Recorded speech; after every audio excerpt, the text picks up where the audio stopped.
আহ, ছেলেরা কেমন আছো? আজকে আমার দ্বিতীয় পড়ার বিষয় হচ্ছে সেটেলমেন্ট বা অনার্স তৃতীয় বর্ষের সেটেলমেন্ট জিওগ্রাফি বা বসতি ভূগোল। বসতি ভূগোলেরই আরেকটি বিষয় হচ্ছে শহর শহর গড়ে ওঠার শহরের শ্রেণীবিভাগ শহর ও শহরের শ্রেণীবিভাগ।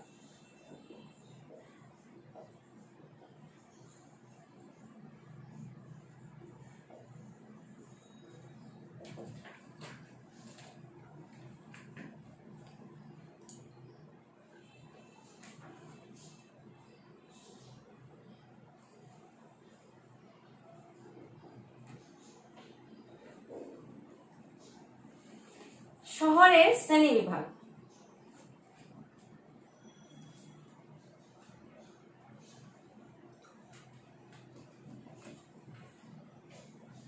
শহর কি? যে স্থানে মানুষ প্রাথমিক পর্যায়ের উদ্বৃত্ত পণ্য বিক্রি করে বা মানুষ সেখানে দ্বিতীয় বা তৃতীয় বা পরবর্তী পর্যায়ের অর্থনৈতিক কর্মকাণ্ডে নিয়োজিত থাকে, সেই বেশিরভাগ মানুষ, আমি বলিনি যে বেশিরভাগ মানুষ নিয়োজিত থাকে, সব মানুষ না, সেই অঞ্চলটি হচ্ছে শহর। সাধারণত জনসংখ্যার ভিত্তিতে আমরা শহরকে বলে থাকি যেখানে 2500 বা তারও বেশি মানুষজন বসবাস করে, মূলত সেটি হচ্ছে শহর। শহরের অর্থনৈতিক নির্ধারক, জনসংখ্যা সবকিছুই মূলত একটি বিশেষ বিষয়। অর্থাৎ জনসংখ্যা যদি বেশি হবে, মানুষ অকৃষিমূলক কর্মকাণ্ডে নিয়োজিত হবে, মানুষ বেশি সেবামূলক কর্মকাণ্ডে থাকবে, বা মানুষের উদ্বৃত্ত পণ্যের ওই অঞ্চলে একটা বেচা কেনার স্থান হবে, ওই অঞ্চলটি মূলত বলা হয় শহর। তবে বিভিন্ন মনীষী বিভিন্নভাবে শহরের শ্রেণীবিন্যাস করেছেন। যেমন ইউএস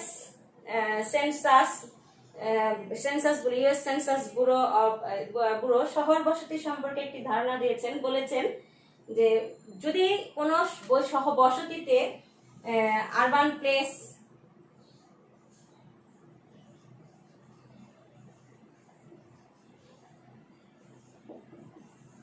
তারপরে হচ্ছে কর্পোরেট সিটি,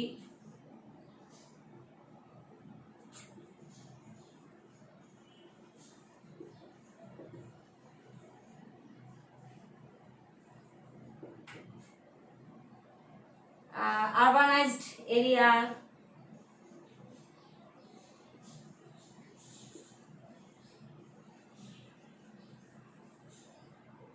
কনারভেশন,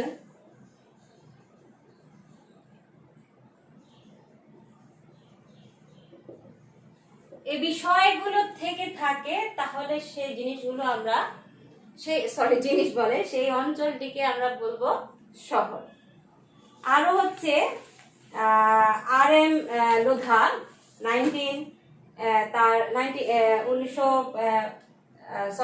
সালটা আমার ঠিক খেয়াল নেই। আর এম লোধা তার ডিকশনারি অফ জিওগ্রাফি গ্রন্থে বলেছেন, an urban settlement that has been legally incorporated into a important self-governing community, or the other hand city refers to her urban settlement that does town। অর্থাৎ শহরে একটা নিজস্ব সমাজ ব্যবস্থা বা শাসন ব্যবস্থা থাকবে, এবং সেই শাসন ব্যবস্থা অনুযায়ী শহরটি অন্যান্য তার পার্শ্ববর্তী অঞ্চলকে সে কর্মকাণ্ডে নিয়োজিত থাকবে, বা অন্য পার্শ্ববর্তী অঞ্চলকে সে কি করবে, শাসনে রাখবে। সেই অঞ্চলটি হচ্ছে শহর। এই যে শহর যেটাই হোক, মূলত সব কর্মকাণ্ড থেকে যেটাই আমরা বুঝতে পারছি সেটি হচ্ছে যে শহর মূলত অর্গানাইজড এরিয়া, যেখানে মানুষ তার উদ্বৃত্ত পণ্য বিক্রি করা থেকে শুরু করে সবকিছু অকৃষিমূলক কর্মকাণ্ড করে থাকবে। এই সব নানা বিষয়ের উপর ভিত্তি করে আমরা শহরের শ্রেণীবিন্যাসও করে থাকি। শহরের শ্রেণীবিন্যাসের অন্যতম বিষয় যেটি হচ্ছে সেটি হচ্ছে লোক সংখ্যা। লোক সংখ্যার উপরে ভিত্তিতে শহরের শ্রেণীবিন্যাস করা যায়, যেমন মেগাপলিস, শহর, নগর, মহানগর, কনারভেশন প্রভৃতিকে আমরা শ্রেণীবিন্যাস করতে পারি। তবে এই শহরের শ্রেণীবিন্যাসের ক্ষেত্রে আমরা দুটো ভাগে শহরকে ভাগ, মানে দুটো বিষয়ের উপর, বিবেচ্য বিষয়ের উপর আমরা ভাগ করতে পারি। সেই দুটো বিবেচ্য বিষয় হচ্ছে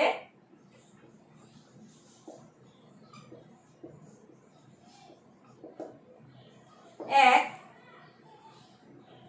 এই যে বললাম লোক সংখ্যার উপরে ভাগ করা যায়, আবার কর্মকাণ্ডের উপরে ভাগ করা যায়, নানা বিষয় বিবেচ্য বিষয়, জন্য বলেছি বিবেচ্য বিষয়। প্রধান যে বিবেচ্য বিষয়গুলো আমরা বিন্যাস করতে পারি, একটি হচ্ছে বিভিন্ন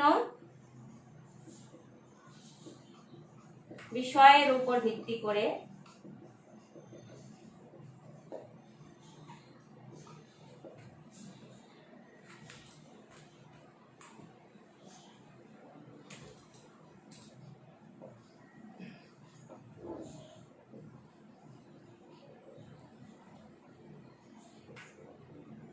বিভিন্ন ব্যক্তির উপর, মানে বিভিন্ন ব্যক্তিও আবার শহরকে নানাভাবে শ্রেণীবিন্যাস করেছে। সেটি হচ্ছে শহর। আমরা একটু দেখি, দেখার পরে তারপরে আমি বিভিন্ন বিবেচ্য বিষয়ের উপর ভিত্তি করে এবং বিভিন্ন ব্যক্তির মতে। আচ্ছা, বিবেচ্য বিষয়গুলো কি কি হতে পারে? একটা মানুষ যেমন দাঁড় করিয়েছি, সেই মানুষের কি কি বৈশিষ্ট্য হতে পারে? তার যে অবয়ব, দেখতে কেমন, সুন্দর না কালো, ফর্সা না কালো, সেটা হচ্ছে কি তার গায়ের রং। চোখের ধরন কেমন, সেটার উপর। হাত সে লম্বা না উঁচু, সেটার উপর। তার গঠন কেমন, অর্থাৎ সে মোটা না পাতলা না অন্যরকম, সেটার উপর। এই বিভিন্ন যে বিবেচ্য বিষয় একটা মানুষের থাকে, ঠিক শহরেও থাকে, অর্থাৎ স্থান, কাল, সময়, বয়স, এই ধরনের কার্যপ্রণালী, অবস্থান, আকার, এই বিষয়ের উপর ভিত্তি করে যে শহরের শ্রেণীবিন্যাস, সেটি হচ্ছে বিভিন্ন বিবেচ্য বিষয়। প্রথমে বিভিন্ন বিবেচ্য বিষয়ের প্রথম যে বিষয়টি হচ্ছে, সেটি হচ্ছে বয়স ভিত্তিক শহরের শ্রেণীবিন্যাস। এখানে বয়স ভিত্তিক কিন্তু মানুষের বয়স না, অবশ্যই শহরের বয়স, অর্থাৎ 1.1।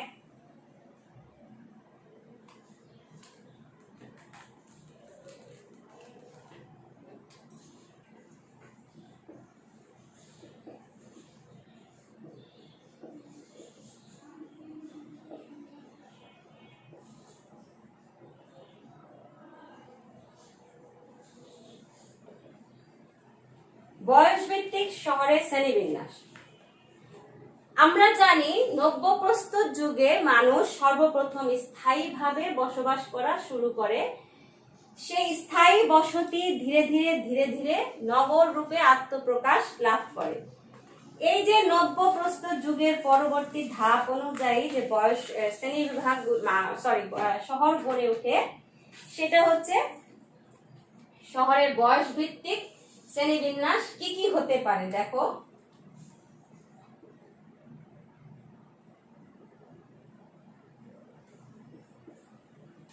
The first urban revolution বা the earliest town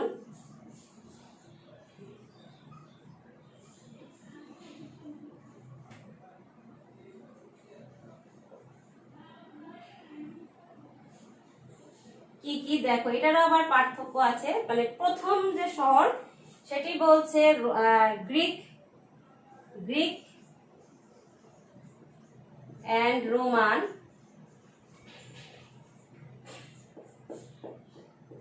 তারপরে হচ্ছে ডার্ক, বা আমরা মধ্যযুগও বলতে পারি, মেডিভেল পিরিয়ডও বলতে পারি সেটাকে। তারপরে হচ্ছে রেনেসা।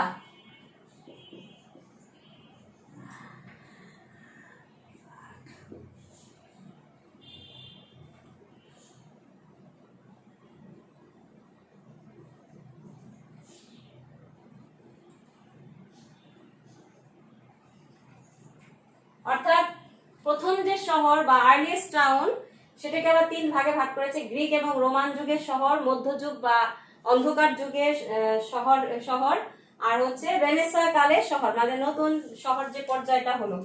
আর এটারই আরেকটি ভাগ হচ্ছে সেকেন্ড আরবান বা দা ইন্ডাস্ট্রিয়াল টাউন, অর্থাৎ রেনেসাঁর পরবর্তী ধাপটি হচ্ছে শিল্প বিপ্লব।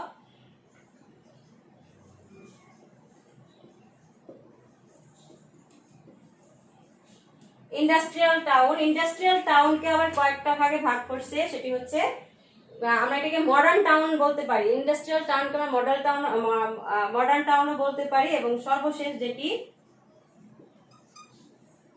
সেটি হচ্ছে নতুন নব্য যুগে যে শহরগুলো এখন হচ্ছে নিউ রাইজ। অর্থাৎ বয়স ভিত্তিক শহরকে প্রধানত তিন ভাগে ভাগ করা হয়েছে: the earliest town, the industrial town and new rise.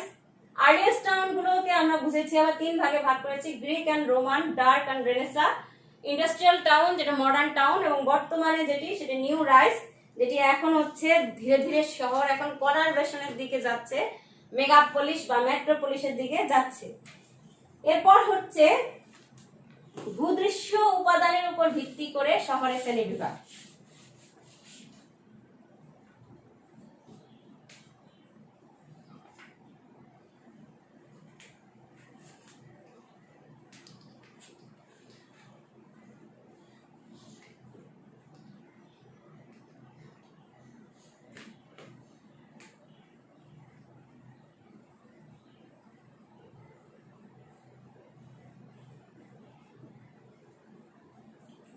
ভূদৃশ্যীয় উপাদানের উপর ভিত্তি করে শহরের উপর মানবীয় ভূদৃশ্যের অন্যতম নিদর্শনই হচ্ছে বসতি। পৃথিবীর বিভিন্ন স্থানে বিভিন্ন কর্মকাণ্ডের উপরে বসতি গড়ে তোলা হয়েছে, এবং বিভিন্ন পর্যায়ে বিভিন্ন অঞ্চল ভিত্তিক যে বসতি গড়ে উঠেছে সেটা হচ্ছে ভূদৃশ্যীয় শহরের শ্রেণীবিভাগ। ভূদৃশ্যীয় শহরের শ্রেণীবিভাগকে আমরা মূলত তিন ভাগে ভাগ করতে পারি। এক, ইউরোপিয়ান টাউনস, অর্থাৎ ইউরোপের যে শহরগুলো সেগুলো ভিন্ন ধরনের ওদের বসতি দেখা যায় ইউরোপের যে ভিন্ন ভিন্ন শহরগুলোতে, ইউরোপিয়ান টাউনস। আমি ইউ টাউনস দিলাম। দুই হচ্ছে নর্থ আমেরিকা, এখানেও ভিন্ন ধরনের বসতি দেখা যায়।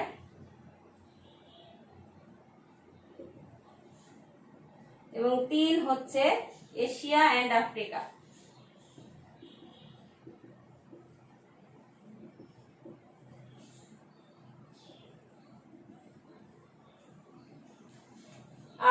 ভূদৃশ্যীয় শহরে ইউ টাউনসটাকে আবার তিন ভাগে ভাগ করেছে, সেটা হচ্ছে southern European, northern European and central European. অর্থাৎ এটা সাউথে এক ধরনের বসতি দেখা যায়, নর্থে বসতি একরকম হয়, এবং মধ্য পর্যায়ের বসতিগুলো আবার ভিন্ন ধরনের হয়ে থাকে। তাহলে বুঝতে পারছি আমরা ভূদৃশ্যীয় উপাদানের উপর বা ভূদৃশ্যীয় উপর ভিত্তি করে শহরকে মূলত ভাগ করা হয়েছে তিন ভাগে। তার মানে পৃথিবীর তিনটি বৃহৎ অঞ্চল, ইউ towns, North American and Asia and Africa. চারটা মহাদেশকে তিনটি ভাগে ভাগ করেছে। ইউ টাউনসকে আবার তিন ভাগে ভাগ করেছে, আমি বললাম নর্থ, সাউথ এন্ড সেন্ট্রাল। এরপর হচ্ছে স্থান এবং অবস্থান ভেদে শহরের শ্রেণীবিভাগ, অর্থাৎ শহরটি কোথায়।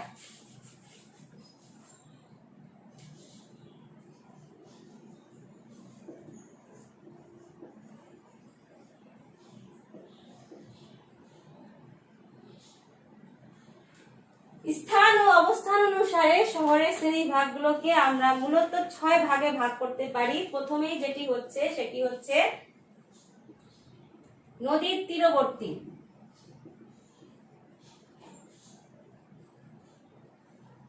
দুই যাতায়াত স্থান,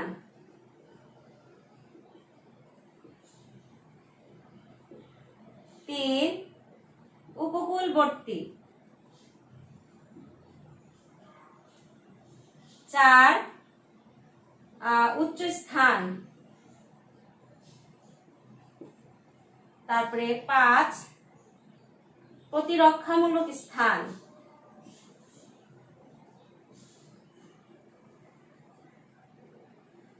6 অর্থনৈতিক স্থান।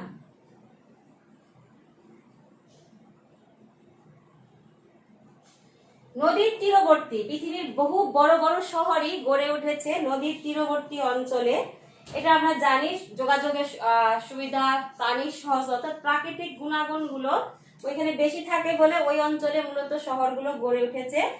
নদীর তীরবর্তী স্থানে শহর গড়ে উঠে যেগুলো, সেগুলো হচ্ছে পোর্ট এন্ড ব্রিজিং পয়েন্ট গুলোতে। তারপরে যে অঞ্চলে নদী বা অবস্থান আছে, যেখানে পাশাপাশি অঞ্চলে থাকে। তারপরে ধরো দুই নদীর মিলনস্থল অঞ্চলেও বসতি গড়ে তুলে, সেখানে পরবর্তীতে শহর গড়ে ওঠে এভাবে। তারপরে যেটা নাকি জল পরিবহন কেন্দ্র, ধরো অর্থাৎ ওই অঞ্চল থেকে অন্যান্য অঞ্চলে পরিবহন করা যায় সহজে, সেটা জল পরিবহন কেন্দ্র হিসেবে বলা যায়। তারপর হচ্ছে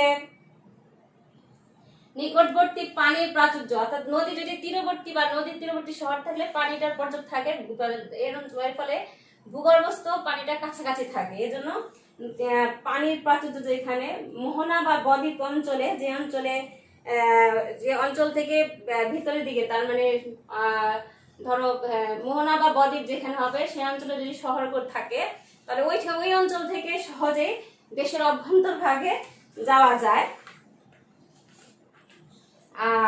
নদীর ভাঁজ অঞ্চলে, যেখানে নদী সেই একে অপরের সাথে দূরে সরে যায়, ওই অঞ্চলেও মূলত কি হয়, নদীর বাঁক অঞ্চলে, যেখানে নদীর বাঁক ত্যাগ করে, পুরনো বাঁক ত্যাগ করে নতুন পথ অতিক্রম করে ওই অঞ্চলটাতেও শহর গড়ে তোলা যায়। তারপরে হচ্ছে যাতায়াত স্থানের আশেপাশে। যাতায়াত স্থানে আশেপাশে বলতে বুঝাইছে যে সমস্ত শহর গড়ে ওঠে সেগুলো হচ্ছে কৃত্রিম বা প্রাকৃতিক জলাশয়ের অবস্থান। কৃত্রিম বা প্রাকৃতিক যে জলাশয়, সেটা কি রকম হতে পারে সের উপর ভিত্তি করে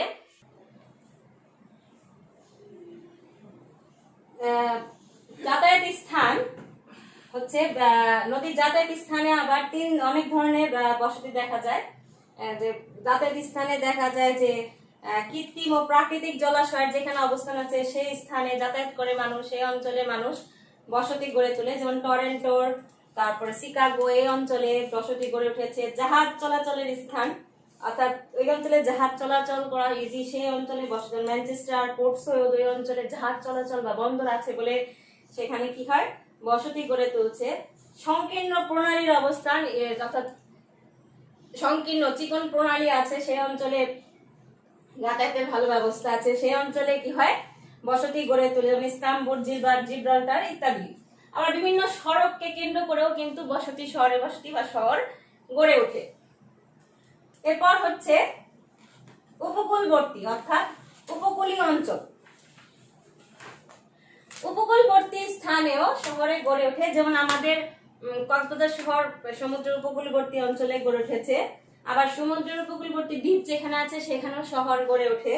ঢালু নিম্ন তটরেখা, ফ্রিওড অঞ্চলেও, পাহাড়ের উপকূলীয় অঞ্চলেও কিন্তু শহর গড়ে ওঠে। এরপর হচ্ছে উচ্চ স্থান। যে অঞ্চলটি উঁচু, প্রাকৃতিক নিয়ামক শহর গড়ে ওঠার কারণে আমরা বলেছি যে শহর গড়ে ওঠার অন্যতম বিষয় হচ্ছে যে উঁচু স্থানে কি হবে, শহর হবে। তো সুষ্ঠু কার্যপ্রণালী আর উৎপাদন ব্যবস্থা বা আবার দুর্ঘটনা ঘটবে না এড়ানোর জন্য মানুষ উঁচু স্থানগুলোতে মূলত বসতি গড়ে তোলে, এবং সেখানে কি হয়, শহর গড়ে উঠেছে। যেমন দিল্লি, জেরুজালেম, এগুলো হচ্ছে উঁচু স্থানের জন্য ওই অঞ্চলে শহরে গড়ে উঠেছে। প্রতিরক্ষা বা আত্মরক্ষামূলক শহর, বাইরের আক্রমণ থেকে রক্ষা করার জন্য এককভাবে অনেক শহরই গড়ে উঠেছে। শহরের চারদিকে পরিখা খনন করে মূলত এই ধরনের শহর গড়ে ওঠে। যেমন সেন্ট পিটার শহর, রোমের সেন্ট পিটার শহরের চারপাশ দিয়ে পরিখা খনন করে প্রতিরক্ষার জন্য এখানে ওই শহরটা গড়ে উঠেছিল। এরপর হচ্ছে অর্থনৈতিক স্থানের উপর ভিত্তি করে, অর্থনৈতিক স্থানে গড়ে ওঠা শহর, যে শহরে লোকদের জীবিকা বা জীবন ধারণ বা কার্যপ্রণালী গড়ে ওঠা, যাতায়াত সুবিধা, সেখানে মানুষ শহর গড়ে ওঠে। যেমন গাজীপুর এত শহর ছিল না, কিন্তু যখনই ওই অঞ্চলে শিল্প কারখানা গড়ে উঠেছে তখন মানুষ সেখানে গিয়ে বসবাস শুরু করেছে, এবং গাজীপুর একটি উন্নত, ধীরে ধীরে আরো ভালো শহরের দিকে যাচ্ছে। জোহান্সবার্গ হচ্ছে সবচেয়ে বেশি উৎকৃষ্ট উদাহরণ। এরপর সেটি হচ্ছে বিষয় ক্রিয়া ভিত্তিক, শহরের ক্রিয়া ভিত্তিক।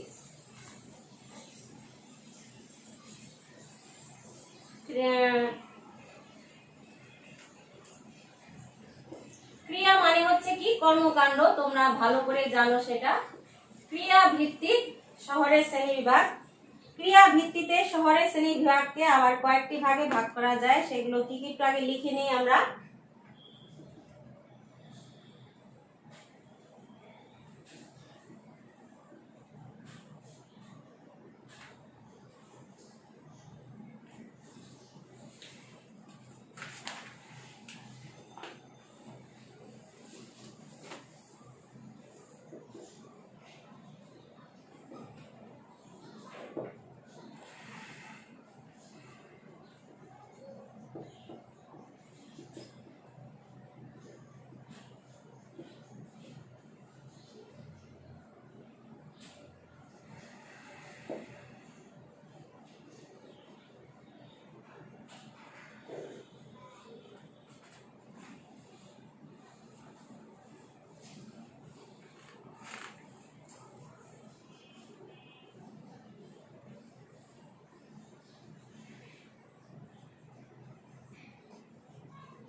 দেখো, ক্রিয়া ভিত্তিক মানে শহরে ওই শহরে কি কি কর্মকাণ্ড পরিচালিত হচ্ছে এর উপর ভিত্তি করে শহরকে আবার 7 ভাগে ভাগ করা যায়। 1 বাণিজ্যিক শহর, 2 শিল্প শহর, 3 বাজার ভিত্তিক শহর, 4 খনিজ শহর, 5 আভ্যন্তরীণ শহর, 6 রাজধানী শহর, 7 নতুন শহর। বাণিজ্যিক শহর আবার 2 কারণে গড়ে ওঠে: বাণিজ্যিক কেন্দ্রের উপর ভিত্তি করে এবং দ্বিতীয়ত ব্যবসা বাণিজ্যের অর্থনৈতিক কর্মকাণ্ডের উপর ভিত্তি করে। যেমন ঢাকা শহর, ঠিক আছে, ঢাকা বাণিজ্যের কেন্দ্র, আবার ঢাকার চারপাশেও ব্যবসা বাণিজ্যের কেন্দ্র, ব্যবসা বাণিজ্য অর্থনৈতিক কর্মকাণ্ড গড়ে উঠেছে। শিল্প শহর, যে শহরে বিশেষ কোনো শিল্পকে কেন্দ্র করে গড়ে উঠেছে সেটাকে বলা হয়েছে শিল্প শহর। যেমন লৌহ আকরিক শিল্প শহরের জন্য রোথারহাম উল্লেখযোগ্য, পিটসবার্গ উল্লেখযোগ্য। এরপর হচ্ছে বাজার ভিত্তিক শহর, পণ্যদ্রব্য বেচা কেনার জন্য মানুষ বিভিন্ন ধরনের শহর গড়ে তোলে। বাজার ভিত্তিক শহরের অন্যতম উদাহরণ উন্নত যোগাযোগ ব্যবস্থা, নরসিংদীর ভৈরব বাজার। তারপরে এই ধরনের শহরের উল্লেখযোগ্য উদাহরণ। তার মানে এখানে বাজারকে কেন্দ্র করেই মূলত শহর গড়ে উঠেছে। খনিজ শহর, স্থানীয় খনিজ সম্পদের উপর ভিত্তি করে খনিজ শহর গড়ে ওঠে। খনিজ সম্পদের বিভিন্ন প্রকার ব্যবস্থা এবং শ্রমিকদের কেন্দ্রীভবনই এই শহরের প্রধান। হরিপুর এই শহরের একটি অন্যতম উদাহরণ। তারপর হচ্ছে আভ্যন্তরীণ শহর, তার মানে ভিতর বিশেষ অস্থায়ীভাবে বসবাস করার জন্য পরিকল্পিতভাবে যে শহর গড়ে ওঠে সেটা হচ্ছে আভ্যন্তরীণ শহর। এটাকে আমরা সাংস্কৃতিক ধরনের বসার জন্য, খেলাধুলার জন্য, ধরো ওই অঞ্চলে কোনো খেলাধুলা হবে, ওই খেলাধুলার জন্য দেখার জন্য যে আশেপাশে যে বসতিটা বা শহরটি গড়ে ওঠে সেটা হচ্ছে আভ্যন্তরীণ শহর। যেমন ডেভোর্স, তারপরে হচ্ছে ব্যানফ, এগুলো হচ্ছে এই আভ্যন্তরীণ শহরের উদাহরণ। রাজধানী শহর, সরকারি কর্মকাণ্ড করার জন্য, যে প্রশাসন ব্যবস্থা পরিচালনার জন্য কোন একটি কেন্দ্রে যে সংগঠন নিয়ে শহর গড়ে ওঠে সেটা হচ্ছে রাজধানী শহর। রাজধানী শহরের যেমন ম্যানচেস্টার, তারপর হচ্ছে ক্যানবেরা মূলত রাজধানী শহর রূপে গড়ে তোলা হয়েছে। নতুন শহর, বিশেষ কারণে কোন স্থানে উপযোগী পুরাতন শহর স্থানে নতুন রূপে শহর গড়ে তোলা হয়, সেটাকে বলা হয়েছে নতুন শহর। যেমন দক্ষিণ ওয়েলস নতুন শহরের উৎকৃষ্ট উদাহরণ। এছাড়াও ডরমিটারি শহর, সাংস্কৃতিক বা ধর্মীয় শহর যেমন মক্কা, মদিনা, তারপরে হচ্ছে গয়া, কাশী, প্রতিরক্ষামূলক শহর, এ সবই হচ্ছে ক্রিয়াভিত্তিক অর্থাৎ কর্মকাণ্ডের উপর ভিত্তি করে শহরের শ্রেণীবিন্যাস। এরপর হচ্ছে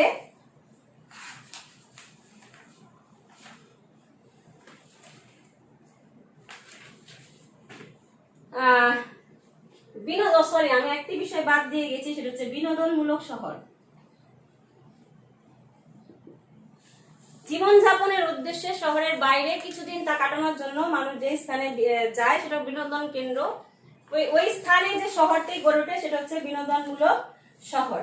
যেমন আমাদের কক্সবাজার একটি বিনোদনমূলক শহর। তাহলে বুঝতে পারছো যে ক্রিয়া ভিত্তিক শহর কত ধরনের হতে পারে, বিভিন্ন ধরনের ক্রিয়া ভিত্তিক অর্থাৎ কর্মকাণ্ডের উপর ভিত্তি করেও শহর গড়ে ওঠে। তাহলে আজকে এই পর্যন্তই থাকলো। তোমরা ভালো করে দেখবে আবার শহরের শ্রেণীবিন্যাসটি, এটা ঠিক আছে বাবা, ধন্যবাদ সবাইকে।